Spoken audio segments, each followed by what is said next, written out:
আল্লাহ পাক বারবার বলছে, বান্দা কেন ভুলে গেল আমাকে, কেন ভুলে গেল, আমি কি করলাম, আমার সেজদা দিতে মন চাইলো না কেন, আজকের দিনে কেন আমার সাথে নারাজ। এইখানে যে কয়জন ছেলে বাবা, যে কয়জন তোমরা আজকে 5 ওয়াক্ত নামাজ পড়ো নাই, আমার বাপ, তুমি বলো না আল্লাহর সাথে কেন রাগ করলা, কেন নারাজ হইলা, মালিকের সাথে কেন অভিমান করলা। আল্লাযী খালাকাক, আল্লাহ বলে আমি না তোমাকে বানাইছি, ফাসাওয়াক, আমি তো তোমার শরীরে অঙ্গ প্রত্যঙ্গ লাগাইছি, জানো না তুমি বান্দা। ফাআদালাক, আমি তোমার দেহের অঙ্গ সাজিয়েছি, সুবিন্যস্ত করেছি, সামঞ্জস্যপূর্ণ করেছি, একটার সাথে একটা মিলায়ে দিছি। ফি আইয়ি সূরাতিন মা শাআ রাক্কাবাক, আমি যেমন সুন্দর আকৃতিতে সাজিয়েছি আমি করেছি, আমি করেছি। তাফসীরের মধ্যে লিখছে ফি আইয়ি সূরাতিন মা শাআ রাক্কাবাকের মধ্যে তাফসীর আছে, আল্লাহ চাইলে মানুষের আকৃতির মধ্যে, শরীরটা তো মানুষের কিন্তু চেহারার এই আকৃতিটা কুত্তার মতো বানাইতে পারত, হাত পাও তো মানুষের কিন্তু চেহারাটা কুত্তার মতো,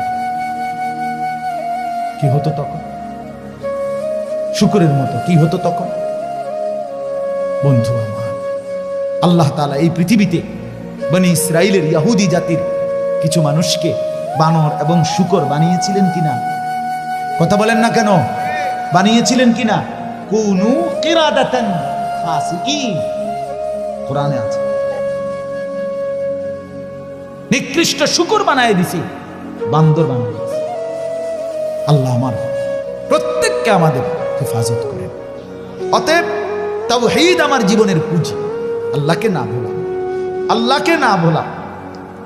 2 নাম্বার হলো রিসালাত, আমার মাথার চুল থেকে পায়ের নখ, আমার জিন্দিগি এবং আমার যত কিছু, আমার হাসি কান্না আনন্দ বেদনা, আমার উঠা বসা নড়া চড়া, আমার বাজার ব্যবসা আয় রোজগার লেনদেন আচার আচরণ, স্ত্রী সংসার পরিবার পরিজন, ঘর বাজার, দেশ জাতি রাজনীতি, সব কিছু রাষ্ট্র, সব ব্যাপারে মুহাম্মাদুর রাসূলুল্লাহ সাল্লাল্লাহু আলাইহি সাল্লামের জিন্দেগি পদাঙ্ক সুন্নাত খুঁজে খুঁজে তালাশ করে করে নিজের জীবনে অনুসরণ করা, নিজেকে সেই দাঁচে গড়ে তোলা, এটার নামই হলো রিসালাত।